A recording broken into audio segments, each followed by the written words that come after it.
Hello and welcome to another episode of SAFC Fan TV Thursday Night Live. Hope everybody is okay after another pretty depressing week.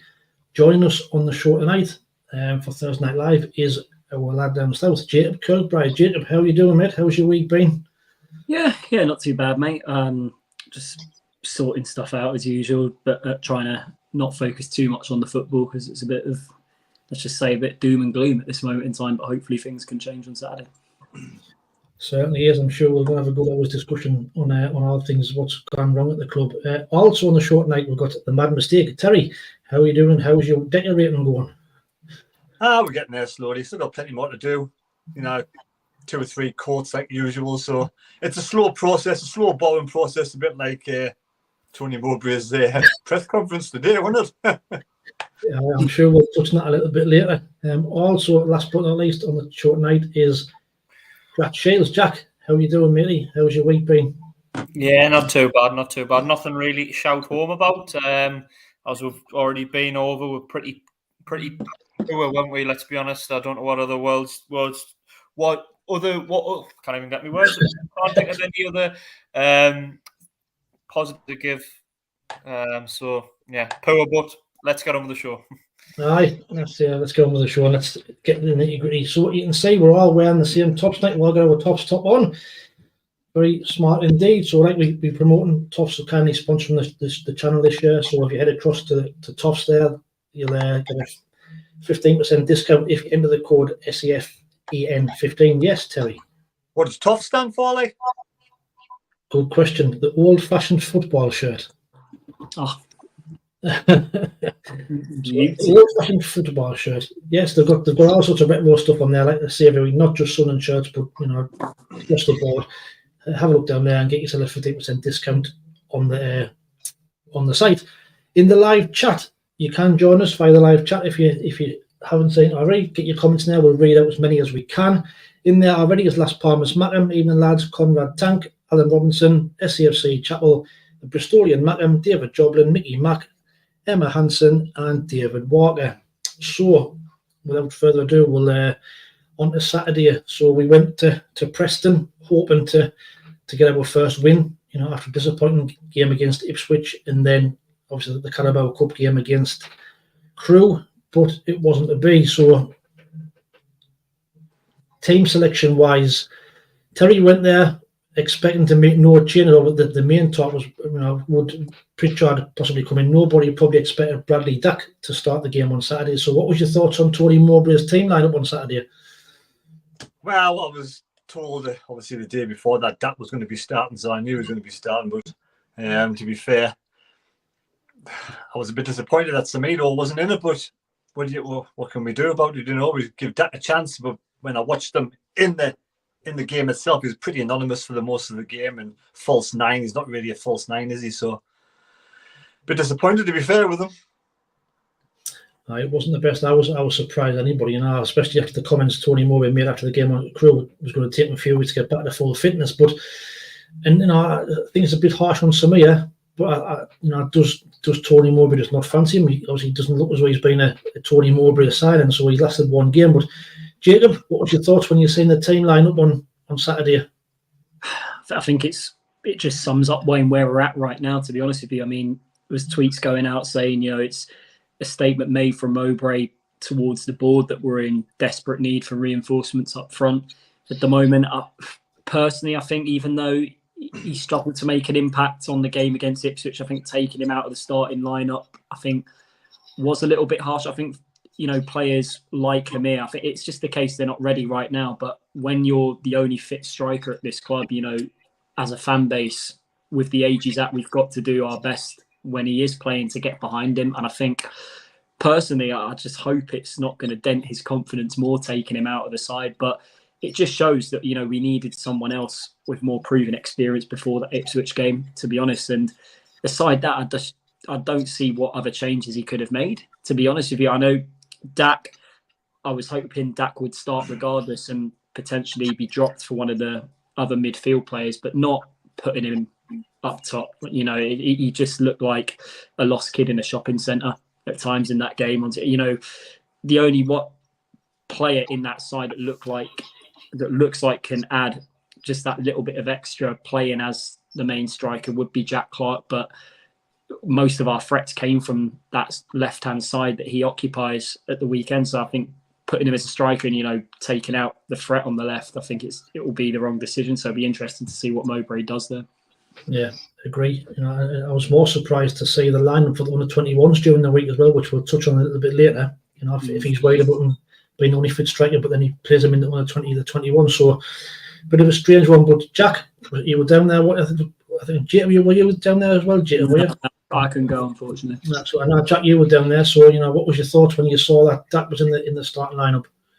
Yeah, I mean, he played well in midweek against Crewe. I thought he came off the bench and did pretty well. He, you know, burst of pace in the final third, and he was energetic and he was busy. But I was surprised he played him off the striker. You know what I mean? Played up front, not off the striker. Sorry, he didn't really make impact whatsoever, did he? I mean, he was running around like no physical presence, no fox in the box, no getting any shots away, just nothing really. You know what I mean? He was sort of, and if anything, what he was trying to do as well was trying to burst from sort of halfway line and get on the, you know, further up the pitch. It's just like I can't think of what he was thinking, because all it meant was the defenders were sort of pressing even higher up the pitch for us. Do you know what I mean? So not sure why that was the case and what he was trying to do there. I was surprised that Pritchard didn't start, to be fair. I think he's been better in the last couple of weeks. I thought, you know, that the obvious two changes would have been Pritchard behind the striker and Hamia rather than Dak Bellingham. So I'm not really sure what he was thinking. Just shows that I think Mowbray is really a big fan of Dak. He's, you know, spoken glowing terms, hasn't he? And you know, really, he's an attacking mid, isn't he? Let's be honest, that's everything he's probably going to be in terms of our team. So not sure on that one, but yeah, we have a head scratcher, particularly up front. And yeah, I mean, we're probably going to touch on it probably later on, but it was just frustrating, particularly when we got 2-1 down, because we had the ball and we were all over them in the second half, but we had absolutely no cutting edge. And you know, we're broken records when we're saying, aren't we? We've all said it, you know, time and time again. No cutting edge in the final third, but we've got no cutting edge and no end product, and it's a shame, because we've had a lot of build-up play. Patrick Roberts skinned their full hundreds of times, but you know, there was no one, you know, nobody getting on the end of it, and it's sad really, because we're gonna drop many points unless we can sort out a way to get the final product and get the ball down and get a few shots on target. So it's really disappointing. It is. I totally agree, Jack. Right, we've currently got 74 watching at the moment. We've got 18 likes, so please give us a thumbs up if you're liking what you're seeing. I'm trying to get to 100 before the end of the show. Very quickly back in the chat before we move on. So we've got Dean SAFC. He says, hi, Joe Marriott's in there, even gentleman. Emma Hans, he could have dropped Dan Neil for me. I'm sure we'll talk about that a little bit later. Randon Lewis says, get Ahmad back. Well, if only. Mickey Mack, I got worried that we're really close to a loan striker and probably be announced tomorrow. That's what Mowbray was dropping hints at. Anything coming through your source, Terry? Terry, over to you. Anything coming from your source? You're on mute. No. No, nothing's come through my source. We're kind of gathered now. I'm waiting for some information coming through, but I've heard Emmanuel Dennis, there might be a problem with the wages. There's a surprise. Peter Harvey says, hi lads, heard another striker coming on loan maybe tomorrow or Saturday. We need a win on Saturday. Good luck to the England women's team on Sunday. Yes, we'll touch on the women's team a little bit later. But so, you know, I think the first 15, 20 minutes of the game on Saturday, I think we were kind of on top, weren't we? But like we've just touched on, it was a little bit like last season where we had loads of the ball, got in some great positions, but the final ball, you know, wasn't good enough. And last season we had Ahmad to make a difference. On Saturday we didn't have that. So, you know, what's your thoughts on the first half performance, Terry? You know, we got some great positions, didn't we? Especially Jack Clark down that left hand side. We did, but we're not getting bodies in the box, are we, to be fair? So there's nobody up front. I mean, that's the difference between Preston and Sunderland. Preston got bodies in the box because they've got strikers and they scored a goal. But even though it was a lucky deflection, he was in the right place at the right time, wasn't he? We need bodies in the box like that. That's, for me, what Dak was supposed to be on the pitch to do, was get in the box and other players to to get in the box as quick as possible. But the first half, I think, was a 1-1 half time. Yeah, 1-1 half time. Yeah. I think we deserved 1-1. I think, to be fair, the majority of the game, we were the better side, to be honest. Like I say, we can do... But it's keeping clean sheets as well, isn't it? The problem, I mean, we seem to give the ball away a little bit. We're a bit sloppy in midfield at times, which gives the ball back to the other team. Then, obviously, they get forward and they flood the box and they have a chance of scoring the goal. We've got to keep a clean sheet. We need to adjust the defence slightly. And, you know, if we can keep a clean sheet, we've always got a chance that we're always going to score a goal. I feel we can always score a goal in every single game, to be honest, even with no striker. We've got the players there to score goals with the wingers. But it's just keeping clean sheets for me. And I think Tony Mowbray had touched on that a little bit in his press conference, didn't he? He was mentioning about, we need to start he's more focused on keeping clean sheets. But Jacob, first half performance, I thought, first 20 minutes we showed some great football like we have done all last season. But like we've been saying, the killer instinct wasn't there. So what was your thoughts on the first half performance?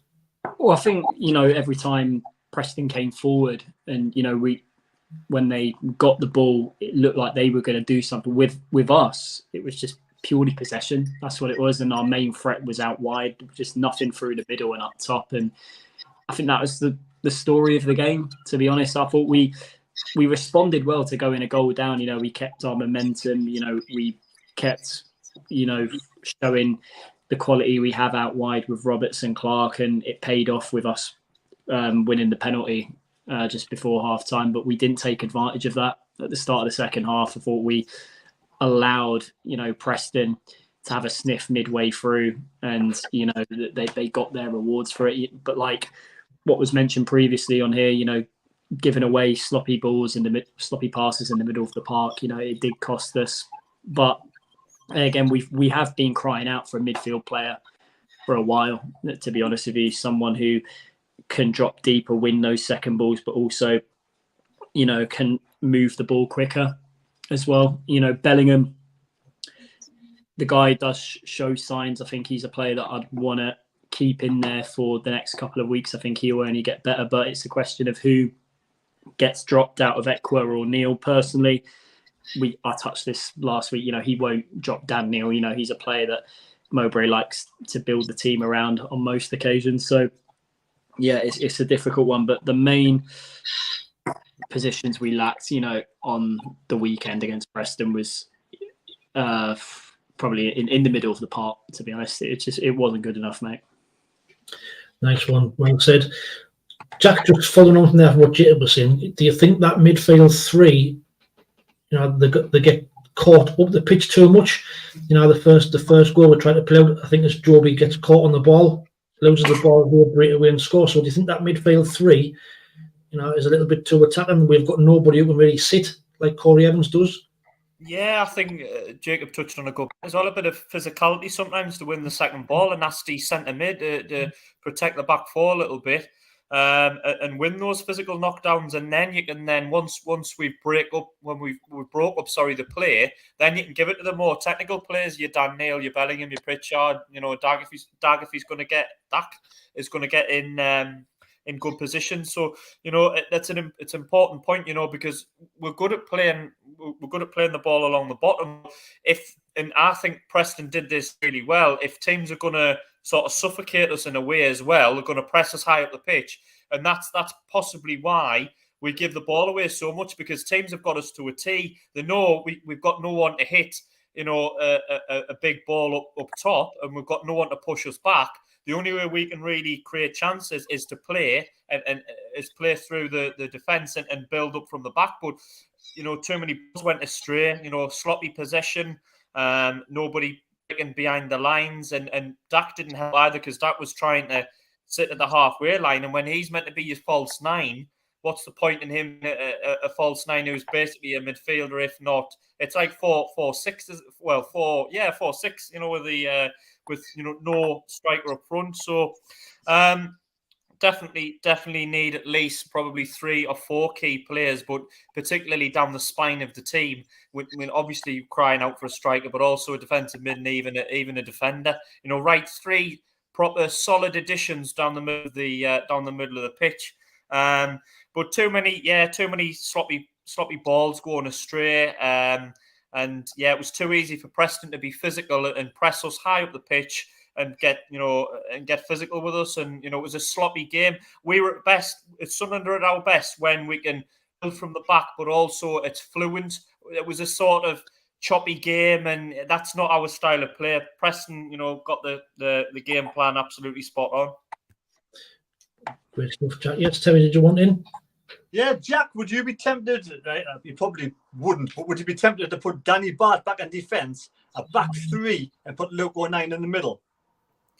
I think Danny Barth, I'm not really sure what's happening with Danny Barth, because I heard he's on the verge of, leaving, but it seems to have been 2 or 3 weeks now when he's sort of hanging on. Something needs to be done. I would put him in the centre-back position. Do you mean play like 3 centre-backs, Terry, with Luke O'Nien? Yeah, so you got like Ballard, Bath and Sirkin, and then have Luke O'Nien in the middle as that holding, biting midfielder. No, I think I would probably just go Ballard and Bath, to be fair. If Bath, I know he's meant to be leaving, but I think that our best centre-half pairing is Ballard and Bath, to be fair. Whether or not O'Nien, if we have to play O'Nien, I don't know where he fits in, to be fair. Possibly right back, or just to be really weak in midfield. That's all. Who are you going to change? I mean, I don't see. The thing is, though, Terry, with O'Nien, I'm not sure what O'Nien is good in centre mid. Because in my opinion, I think he's a bit rash. I think he's not great at keeping the ball too much. I know people have said his stats are one of the best for possession, but it's a bit different playing in the midfield because there's less time on the ball in midfield. So I'm not really sure Owen fits in there, but at the minute, we don't have that many options, so it might be worth having a look. But my personal opinion wouldn't be to put O'Nien in centre mid. Sorry. I don't. I would have Luke O'Nien there either. I think he's, like you say, like Jack said, he's a bit rash and you never know what he's going to do. He dives in, and I also think, I don't know what you think, but the added pressure of being captain, I don't know whether that's affecting his game, because he hasn't been, for me, 100% this season. Jacob, what's your thoughts on Luke O'Nien? Yeah, I think it's crystal clear. We can't have him playing as a centre half, for the next game. I think there's been enough proof in the pudding from his last 2 performances that's been an area of struggle. He was a little bit at fault for Ipswich's second goal on the first game of the season, didn't track his man, and he didn't watch his runner, I think, for the Preston game at the weekend. So yeah, Luke O'Nien, he will bounce back. He is a player, wears his heart on his sleeve, but I do understand the point of, we touched this last season, when you play him in the middle of the park, he's a bit rash at times. He does go in for risky challenges, and we can't afford, to have that from the off. And again, he's an impact player, I'd say, Luke O'Nien, but also if you start him, there is ways of, playing him without being a centre-half and a midfield player. Yeah. Jack? I was just going to say as well, it wasn't his fault for the deflected first against Preston. It wasn't his fault, but his positional play, particularly him and Ballard, why we were so deep. We seemed to be so deep on the edge of the box. And I don't know who it was that deflected. It might not have been Luke O'Nien. I don't know. I just know it seemed to be like him and Ballard were so defensively deep, and the lads had a shot, and it's sort of wrong foot to Patterson and ended up in the net, and it's such a sloppy goal. And I think it was partly his responsibility to make sure that we're not so deep. And we seem to be right on the edge of the box, and look what's happened. It's deflected, and Patterson has no chance, and it's in the back of the net, and it's a really soft goal. People might think I'm being harsh, and it wasn't just him, but he was part of the defensive, sort of unit that could have done better in terms of positionally. I thought that was just my opinion. You're right, and if you look, it was probably a carbon copy of the Ipswich goal. The same type of goal. It was sitting too deep. They're inviting a shot. It takes a deflection. I think this time it came off Will Keane and hit his goal. But that you're inviting a shot, you're asking for trouble. Good point, Jack. 109 watching and 39 likes, so please don't forget to hit that thumbs up. Very quickly, back in the chat. Will Allen says Ekwa was disappointing, did not want to play in that position. DJ Sizzler Watson's even boys the size of our club, and we don't even have anyone in the under 23 squad. Does the board know to make money you have to spend money on wages? That's the only way we will go up. Will Allen says he would try O'Nien in defensive mid. Tony says Def would try O'Nien as defensive mid. It's more natural to him. SAFC Chapel says irony is the last few games we have looked pretty in control at times. The score does not reflect the on-pitch performance in my eyes. Let's see how this loan signing that's apparently tomorrow. Well, I hope there's somebody. But also in there, SAFC Chapel has just paid £5 to the channel, which is very, very good. So can we give Mr. Chapel a round of applause? Thank you very much. Appreciate it. Good stuff. But we concede a goal probably against a runner player, and then we get the penalty. For me, it was a 100% penalty from where the referee was. I know Jack Clark had hold of their centre half shirt, but the centre half pulled him back. Blatant penalty. So, Jack, blatant penalty from where you were.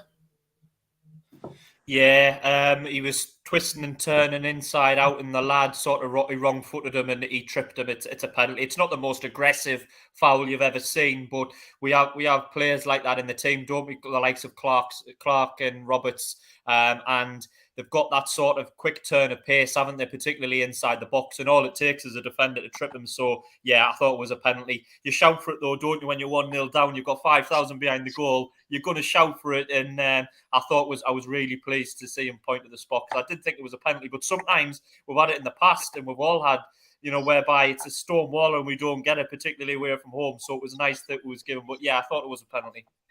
And I mean, their fans were giving their referee, they give the ref some penalties, wasn't he? Because I thought he had a decent game actually. But Terry, thoughts on the penalty? Definitely a penalty, wasn't it? Oh yeah, definitely a penalty. I mean, a lot of Preston fans I were talking to as well, saying the referee was awful. He said he was like the 12th man for Sunderland. How Sunderland didn't get anything out of the game is beyond actually having 12 men. But yeah, I thought it was definitely a penalty. Yeah, Jack, definitely a penalty. Won it 100%, no question. Yeah, Jacob. Sorry, Jacob. Sorry. So, yeah, you can't. 100%. Asked Jack the same question twice. Yeah, blatant penalty. As soon as Jack Clark, or was it? I can't remember. Was it Roberts that won the penalty? Clark. Was it? Yeah. Clark. Oh, Clark was it? Yeah. As soon as he done that trickery in the box, typical Jack Clark. You just knew as soon as he went down, the ref was going to give it straight away. And obviously, fair play for stepping up and taking it as well, because we didn't normally, if Diallo was on the pitch, he'd be the one taking the spot kicks, but it was Jack. I thought maybe Bradley Dack would have fancied it, considering his talent at set pieces that he showed at Blackburn. But Jack Clark, he took it well, put it in the bottom corner. The keeper guessed correctly, but it just about sneaked in. But then again, it wasn't enough, was it? As the game went on, unfortunately. Correct. I mean, I was surprised Bradley Dack didn't step with what to take it. I thought he was nailed on for to take it, but I say fair play to Jack Clark. Did he take them for Blackburn? I'm not sure. I'm guessing he might. I don't know whether Brereton Diaz was the penalty taker, was he not? I'm not sure. I can't remember. I'm not bothered with penalties as long as it hits the net. I don't know about you. As long as it hits the back of the net, I'm not bothered. Like, to be fair, the keeper nearly saved it, to be fair, but it was right in the corner. But back in the chat, Conrad Tanks is 100% a penalty. Marianne and Carol Taylor says, hi guys, if you watch their first goal, Pato was to blame for the terrible ball he chipped out to the left. He does it a lot, and we lose possession a lot by this. Well, what's your thoughts on that, Jack? Pato would have blame? Yes, I do remember the ball being given away. Might have been Patterson. I'm not going to dispute it if Marianne and Carl have seen that. So, it probably did come from that. But in my opinion, I thought that we were too quick to, lose our shape, and I thought we got really, really deep, really, really quickly. I think it was a little bit of bad luck, because did it come off one of the Preston players actually? So one of them shot a shot, and it sort of flicked in off Will Keane. So maybe I'm being a bit harsh on 09 and the other defenders, but I just think I didn't think we needed to be so deep in that passage of play. So, but if it was him that gave it away, then obviously Patterson's contributed to that as well. So yeah, not great from him. Terry, what's your thoughts on Patterson? Do you think he was to blame for the goal, and how do you think he's done overall this season? He's been a bit shaky. You're on mute again. You're on mute again. Mute one, Terry. How are you? I'm out to sleep tonight. Sorry. Then pain film's gone to your head. It's just vodka, you know what I mean? It's a strong stuff. I don't really know, to be fair. I mean, I say if Marianne and Carl Taylor say he was to blame, then obviously he must have given the ball away. But it's one of those things, isn't it? A couple of players could have helped out a bit more, and it was a deflection. But they got a shot off in the first place. They should maybe close the man down before he got the shot off, like Jack was saying. Aye, like you say, they're sitting too deep. Jacob, what's your thoughts on Pato? It was weird. The first 45, we were playing these back passes to him, and some of his kicks, didn't seem accurate. They used to, I think, a lot of them like hung in midair rather than going into, was it the opposite half? I think he looked a bit nervous, Pato, when the ball was received back towards him at the week. I don't know what it was, but then again, I do agree. I think it's a bit of a scapegoat to blame Pats. I think from where I can understand, that may have started one of the attack that led to Preston's first goal, but it could have been cut out after that. We did have multiple opportunities, I think, to close the guy down who took the shot. So, yeah, blaming Patterson, I think, it's a little bit harsh. You have to remember the guys, got us out the mire so many times, particularly last season. I know it's not quite worked out for him this season, but I think it's what's in front of him that deserves more blame, to be honest, than Patterson. I think Joby could have been a bit more stronger for the size of an eyes and a young lad, but I think he got out-muscled off their centre mid, and from there we were in trouble. So for me, I'd have put the blame, not solely at Joby's feet, but I think he was certainly a little bit responsible. Yes, Jacob? One thing I will say about Bellingham, I did see a different side to his game on Saturday. There were moments which he lacked against Ipswich. He was getting stuck in a bit more.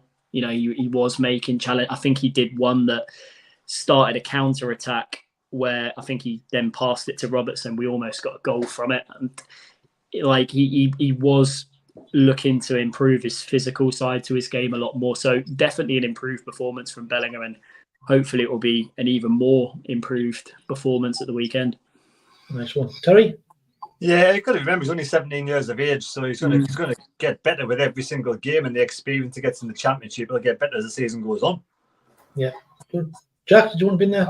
Yeah, I was just going to say, I think might have been wrong, but I think it was Bellingham that actually gave it away with the counted on for Preston's second. We were wide open that one. It was a sloppy pass from him. Not completely blaming him, because we lost our shape for the first and the second. It seemed like give the ball away, and then with one ball in behind their lads and running in on goal. So it wasn't great from him in terms of the shape. But yeah, I thought Bellingham, he's had better games, and maybe he's had a good couple of games now when he's played in the Crew game, and he's but I think maybe he might do well to have a couple of games, maybe just coming off the bench, maybe Pritchard instead. I don't know, but that might be worth him just maybe sitting one or two out and coming off the bench, and that might work a treat for him. Do you know what I mean? Because it might be more energetic, he might be more lively coming off the bench. Sometimes it can be better for him to come off the bench rather than starting. So that might be something worth looking at. Well, that's it. I'm not too sure how many games he actually started for Birmingham. I don't think he started that many for Birmingham before he transferred to us. So, you might have a good point there, Jack. 118 people watching at the moment, 50 likes. We're halfway towards our 100 mark. Very quickly back in the chat. Dan Smith says our main problem, in my opinion, so far is our lack of explosiveness and cutting edge. Ahmad would often last season go 30 to 40 minutes out of the game, then produce something special. We're missing that. Jeff, we need a big man up front, somebody with passion that you run about a bit. Alan says we're obviously going to miss Diallo, but the lack of investment in the team is a disgrace. Lee Geeson says we need to play a bat. Conrad Tank says we miss Stewart and the relentless running and press player. So we got in at 1-1. You think we're going to come out, Tony Mowbray's going to put some things right at half time, but to be fair, the second half was pretty much of the same, kind of the way the first half panned out. But speaking of substitutions, so, we made Pritchard come on, Emir come on, and then Barr came on. So for me, it didn't really have little impact on the game. So, Jack, what was your thoughts on the second half and the substitutions, what Tony Mowbray made? Yeah, I mean, there's not a great deal we can really do in terms of the areas that we're crying out for. We haven't got, you know what I mean. We haven't got a striker. Obviously, we're probably missing a centre mid, and we're probably missing a centre back, particularly if Danny Bath doesn't play. So it's not like he hasn't tried to change it around. I actually thought we did improve a little bit though. Wayne, I thought we were actually a little bit better when Pritchard and Semedo came on.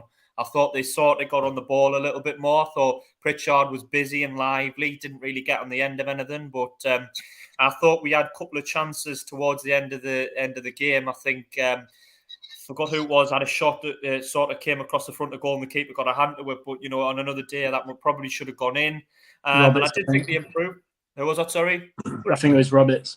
Was it? Yeah, might have been actually. But I did go a little bit better and we had a lot of possession. But it's just like I said earlier in the show, I just think we're missing out for a cutting edge. You know what I mean? We've got not enough up front. But I did think we were a little bit better. I thought, and in the last 20 minutes, we could have easily, got a point from that game. But it was just sad that we didn't fashion enough opportunities because I don't think Preston are that great of a team, really. I really don't think. I think they're a rank average team, and it's just a shame that we didn't penetrate enough and get something on the board.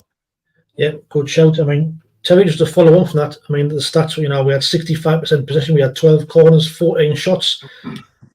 We know we'll get bored of speaking of the striker situation, but do you think the subs made any difference second half?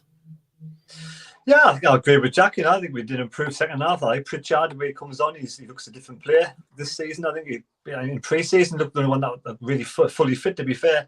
But it just shows what's happened in the back end of last season to this season. We beat Preston 3-0 away from home. And this season we go there and we obviously we're hard done by. Probably deserved a draw, to be honest. But the difference is, we had someone who could score the goals last season in Ahmad. And this season, unfortunately, until we get the loans in, we're going to get loans in, simple as. We haven't got money to spend. And it's just how many points we drop until we get the players in. Oh, it's worrying. It's worrying. Jacob, thoughts on the second half on Saturday? And do you think we deserve to get a point out of the game? I'd say at least a point. Yeah, I think we. But then again, it was just not enough urgency in the final third. Not enough runs being made in behind. It was just a lack of quality in that department. I mean, Roberts and Clark can only do their bit, but we had no one in the box. That was I know we brought Hamir on towards the end, but I think Preston centre halves they had on the day, I think, just were more or less comfortable, to man mark him out the game for those final few minutes. And yeah, it was one of those, to be, it's starting to wonder, should we be turning to players like, based on purely what we have at the minute, could someone like Dewey have come on, to just add those little bit of extra runs in behind? And for me, I just don't think Dewey's quite ready just yet. I think he could benefit with, maybe a season out on loan and, us getting some other players in that department, who've got a little bit more quality. But then again, we've got no choice at this moment in time. That's the thing. That's the thing. We haven't got any change. Terry, did you want in there? I think Dewey's got more experience than Semedo. Semedo was just a young kid, isn't he? He's been under 23s, under 21s for Benfica. He's come here, and Tony Mowbray has already said he's not the player. They need to mould him into the player they want him to be. We just haven't got the time to do it. So it's the recruitment that's let Tony Mowbray down at this for the beginning of the season, left him short. And I think Dewey will be a good shout to come on. I think he's proved last season he scored a couple of goals last season coming off the bench. So why not?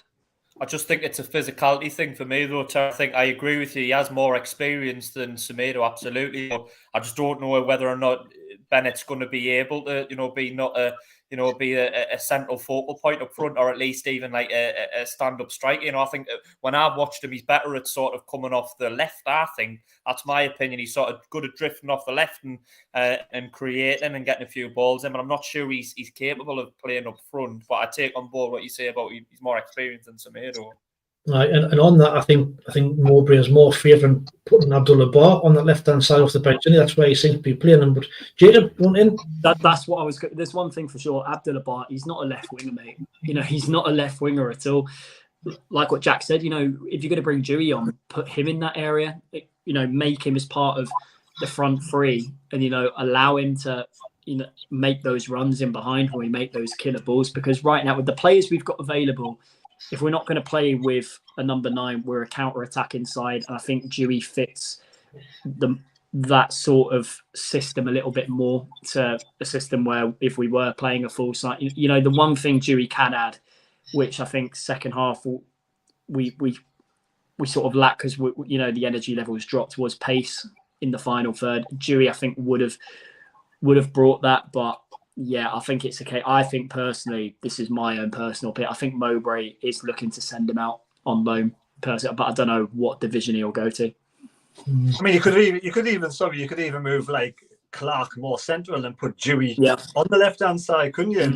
I mean, I just see Semedo when he just looks like a young kid, you know, that he's just probably one of these youngsters that could be good maybe his next season. I agree with you there. Sorry, Wayne, I agree with Terry there. I think if you're going to play Clark up front and Dewey on the left, I think that's probably you're more likely to have a more success playing that way, in my opinion. Right, it's a great shout. Quickly back in the chat, John Marriott said, "I'd be interested to know from a Birmingham fan why they let Joby go. He looks like he could be a great football player. We will be furious if we let him go. I think he just didn't want to sign a new contract with them, didn't he? That's why he was available on the free. I think that's how it worked." Lee, I think paid for him. I'm sure he would pay a fee. Or did he have a year left on his contract or something? I think it might have been. I didn't think he had long, but I'm certain we paid money for him. Lee Geeson says, "When's Hamilton back?" I think he's back training. I think him and Seat are both back in training. Terry, your source might know when he's back.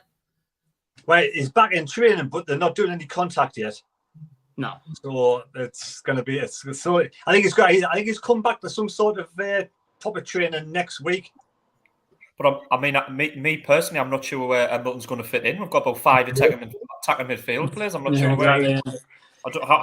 Where does he play? I'm not against playing him, but where? That's the only problem. That's it. Did he try last season playing Embo out wide on some occasions? I'd like to see. I think we've got that many players now can play in that position. It's going to be difficult, and there's got to be some movement. I think some players are going to move out from there. I'm pretty sure that's where he got injured, didn't he? Embo was on the left-hand side, wasn't he? Yeah. At Hull. At Hull. Ian Barron says, "Good evening, everyone watching. Hope you were well and have had a good day. As normal, Darlow at bottom of the league. Not good. Typical Darlow." Mickey Mack, would Joe Gelhardt have topped a couple? And I wonder, the times Clark and Roberts were pinging balls across the box. Yes, Terry? I'd take Gelhardt now all day long, personally, just to get him inside. So would I. 100% I would. 100%. Right, we've got 116 watching, 61 likes. Like I said, don't forget to hit that like button. I'm trying to get to 100 before the end of the show. So, I think we've decided overall we probably could have took a point out of the game on Saturday. But before we quickly move on to Rotherham at the weekend, I just want to talk about, Tony Mowbray and what's been happening, behind the scenes. And obviously after the Crew game, he was an hour and 20 minutes before he came out and did his post-match interview. There was rumours that he'd gone. And then his press conference today, for me, I don't know whether you've seen it, but he said some worrying things for me. He's more or less said we're now going to be looking at the loan market, not buying players. We could even go into the last day of the transfer window, which for me is a dangerous game. But his thoughts were we might get some good Premier League players on loan on the final day, rather than spend all your money. And then when these players become available on the final day, we can't get them. So, Terry, what's your thoughts on that? For me, that's worrying if we're going to leave it to the last day of the transfer window. It just sort of aligns with what I've been told as well, that we just don't have the money to spend, or we're not willing to spend the money. Simple as. And it's more like looking like loans. I mean, I think my source says he's got some information to do with the loan, but I can't say because I'm on my phone. But it is, and Tony Mowbray's just whole sort of persona to me just looked off today as well. Looked like he was just fed up because he's got nothing to play with. I think for me, he sounded as if he's going to start Dak as well. He mentioned Dak for the weekend, so it looks like he's going to keep Dak in that position again. And yeah, it's just like we're not going to buy anybody. We're not going to spend any money on wages. He says we're not even in the market to spend $5 million on a player. So it's going to be, it looks like loan players. And there's no way, for me, the statement last season, we're going to finish in the top 2. We're going for the top 2. You can't tell me we're going for the top 2 by, we're going to be lucky with loans, haven't we? And I can understand as you get closer to the window, as it closes, Premier League teams are going to have players available on loan. But you're just waiting and taking a chance. And in 2 weeks' time, you could have lost 2 more games. God forbid we don't, It's just, for me, it's taking a chance. Well, that's it. Come the close of the window, we could be 5 games and no points. That's the thing, But Jacob, I put a video on my channel during the week, about Tony Mowbray being kind of made a scapegoat, if you like. He seems to be keep on covering up and bringing out statements of why we're not signing this, and we're close to signing this one. But to me, I just think he's covering up for Speakman and KLD. And where's the money? Why aren't they investing? I can only think right now there's not much money available at this club at this moment in time. Whether we've made too many losses and we need to claw some back from having those 4 years down in League One. Last summer, I think that Jack Clark fee that we paid, I think it's going to take maybe another year or two to fully pay that off, because it was a permanent signing, wasn't it, after we got him on loan for half a season. And the other buys as well, it's be interesting to see, how many more poor signings we've made over the years. We're still paying off those transfer fees now, basically. And do we need to ship out one key player to this squad as a sacrifice, to bring multiple reinforcements in? Who knows? Well, we've already sold Lahadji, haven't we? I'm we got the biggest crowd, the biggest sort of income in the Football League. Probably sell the most shirts when they're available. If they were available, we'd definitely sell the most shirts. We've got to make the most money in the league. I don't understand how we don't have any money. I mean, I'm not very good with the ongoings with the clubs and spending money and that and the other, but surely we got more money to spend than teams like Coventry. I'm not being funny. Well, you didn't have to spend millions. That's the thing. No, you look at Luton last season; they never spent millions of pounds. Look where they ended up. We're not talking about millions. We're talking about it's a couple of million here, a couple of million there. We don't seem to be able to do that. Now, this is the thing. But KLD is supposed to be a billionaire. Where's the money? And our Sartori hasn't got that much money. But why the money? We keep on hearing he's a billionaire. Does he have the money, or does he? Yeah. Let's also take into consideration, Kirill, he definitely inherited a big financial mess from Stuart Donald's reign. Whether he's still sorting that out now, and whether the promotion wasn't enough, and we still have to, play the waiting game for us to be financially stable again, I don't know behind the scenes, but that's the only reason I can think of at this moment in time. You would think, wouldn't you? You would think that they would at least come out and say something. If that was the case, Jacob. If you come out and say, look, we inherited this mess from Stuart Donald. This is a situation. Be patient till we get ourselves on a better footing. But it's a silence, isn't it? It's a silence when they're saying nothing to anybody, and you're left wondering what's going on. And that's it, especially then when you hear Tony Mowbray saying we're close to signing this one's close, and then it goes silent for a week, and now it's been said. It's all to do with wages. We're going in for lots of different players, but like you said, there's all these little add-ons that probably Speakman and KLD are not happy with. KLD are happy with the add-ons. It's almost to me like they've got a very, very short list of targets, and they're not gonna even speculate if they don't get them. I think they've probably got 5 or 6 people that they're looking at, and it's like, well, yeah, but you have to surely have a pool of maybe 10, 15, 20 that you're looking at, and they're thinking, no, we've got our definitive targets, and we're not going to push the boat out in that. You know what I mean? We've got one player for each position. That's not the way you do it. Surely you have 3 or 4 there, and you think, if I have 4 players in this position, we'll have number 1 target. If we don't get him, we'll go to the number 2 target, number 3, etc. And it seems like they've got definitive people, and they're not going to sort of vary from that. I think it's sometimes a bit the not wanting to take a chance. You know what I mean? It's like sometimes in football you do have to take a chance. We're not saying have a scattergun approach like we had under David Moyes and Ellis Shaw and just sign anybody for the sake of it. We're not saying that. But there has to be some kind of level of, okay, we're crying out in 3 or 4 key positions. Right, okay, let's take a chance on somebody. It might not work. It might work really well. I think that's, I think we're not going to put any money down, and it's going to be the striker that we get, even if we do get someone, is going to be a Premier League loan player, someone that's 19, 20-year-old, and just hope for the best. Hopefully work with Ahmad, but probably not this season. Well, that's, you kind of keep getting away with flukes like that, can you? Yes, Jacob, did you want in? Also, you look into account.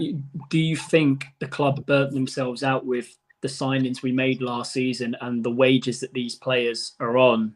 We can't, allow ourselves to bring anyone else in because of that. Because we made, a fair few permanent signings last summer. Dan Ballard coming in, sorting out the mess of the Diaku transfer, where if we got promoted, we had to sign him permanently. He turned out not to be good enough for this level. Jack Clark, I reckon we're still paying that off now. It will take another year or two. Alessi coming in permanently, Bennett, Bar, Ekwa, Blahaji as well.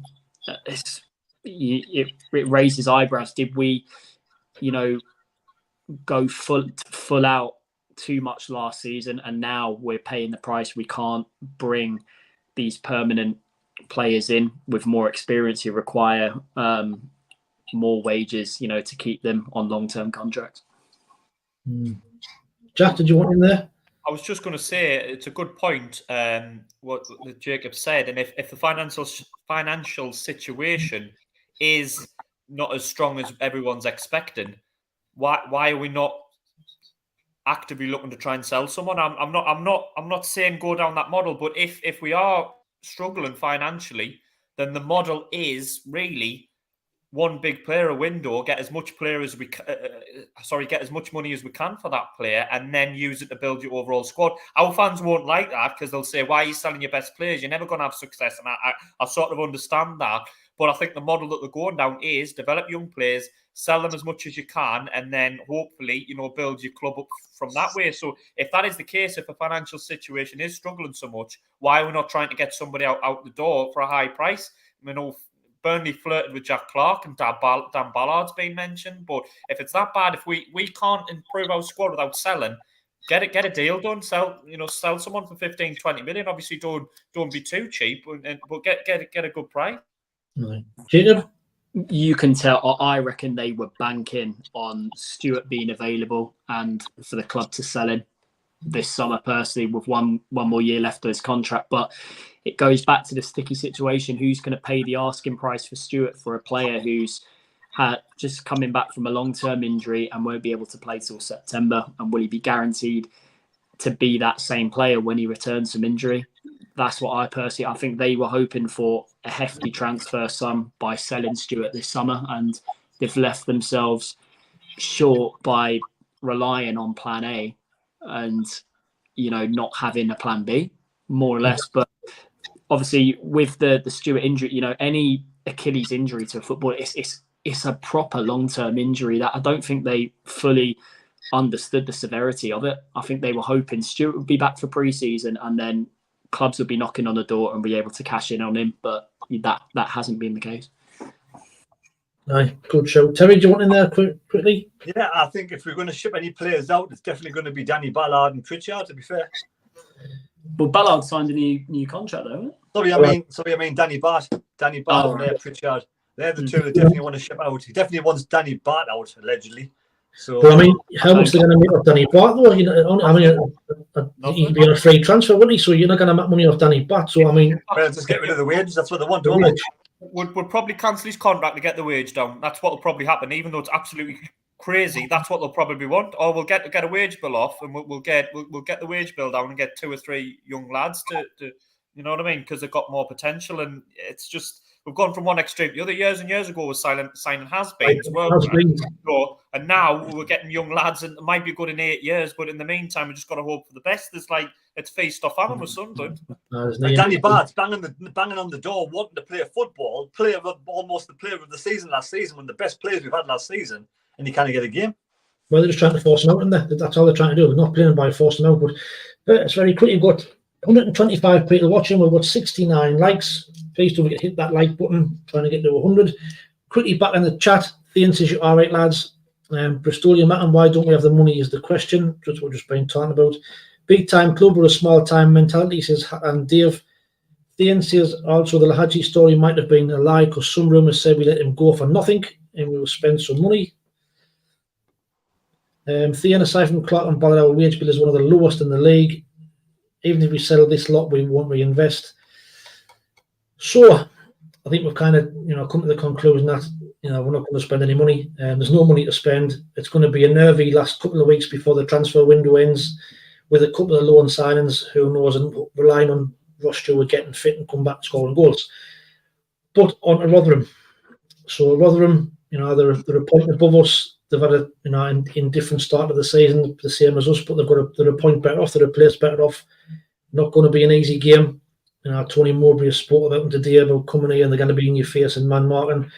We played them, Tony Mowbray's first game last season. We beat them 3-0, didn't we? But we got beat down there. But Jay, what's your thoughts on Rotherham at the weekend? Would you make any changes to the team, or what do you think Tony Mowbray is going to keep the same team as Saturday?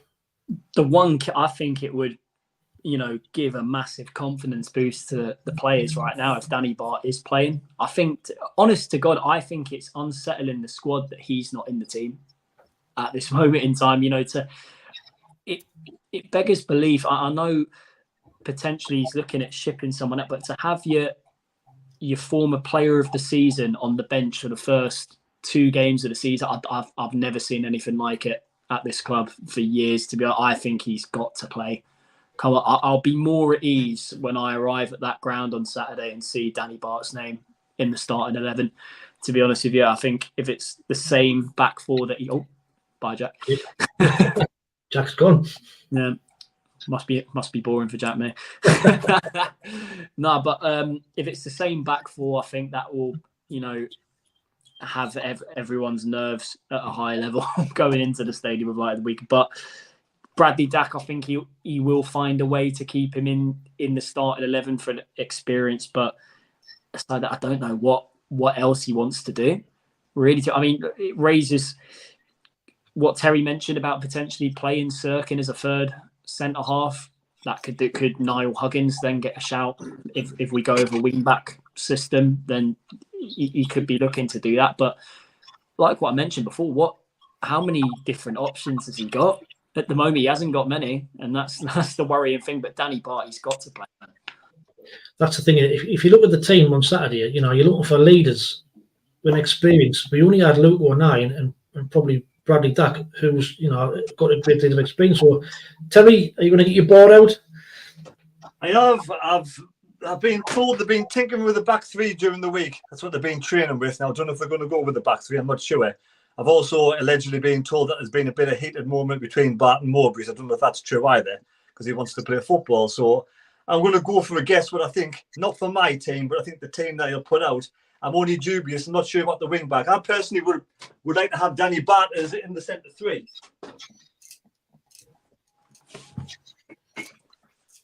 So I would like to have, Danny Bart in there with Luke O'Nien second as the wing back. But I think Conrad making full screen. Hopefully, that's the. Oh no, it's Wayne that can do it. He's there. Go on. So personally, I'd have Danny Barton there, probably keep Luke O'Nien this time, second as the wing back. But I think what he'll do is not play Bart. He'll have Luke O'Nien, Sirkin and Ballard as the 3 centre backs. Then have Hume as a wing back. Possibly Gucci if he puts him back in, or Huggins. Neil Ekwai, keep Dack up there because he's already mentioned today, sort of, without really noticing that he's going to play Dack. And then Clark and Roberts. I think he'll probably put Job to the bench. And that's just, I'd say he changes the system. If he changes the system, I think I'd rather go to the back three centre backs and try and get that clean sheet. I think we'll score a goal regardless. I think you could be right, based on what he said in his presser today about focusing on wanting more on clean sheets and the goals will come, but he wants to focus on the clean sheets. Jack, looking at that team sheet from Terry, would you keep it 4-4-2 or would you, or 4-4-1-1, or would you go back to a back three like that? Well, Terry might be in the know. Who knows? If he is in the know, then 5 at the back might be how we'll go. I think I would just stick with 4-2-3-1 personally. I think it would just be the usual formation. I would definitely bring in Danny Barth instead of Luke O'Nien. I would play 4 at the back with Hume and Sirkin left back. Hume and Sirkin would be my full backs. Ballard and Barth centre back. And I would definitely swap Pritchard. I would play Pritchard instead of Bellingham, and we might even talk about Jack Clark, as I mentioned in the show. Might he play off the striker? I don't know. I think we're more likely he's a bit more of a goal threat than Bradley Dack. To be fair, I think it depends on what I would do and what Tony Mowbray would do. Mowbray obviously likes Dack, and it wouldn't surprise us at all if Dack starts again up front, but might be an option to put Jack Clark, as a striker, and maybe have somebody on the left, maybe Bennett, somebody like that, or Abdullah Bar, who knows? I only know one thing, Jack, and that's the Wednesday. That's all I know, nothing else. It's the what? The Wednesday, Sheffield Wednesday. No, that's Wednesday today. That's everything I know. Nothing else. I'm not in the know. Well, I just yes, Jacob.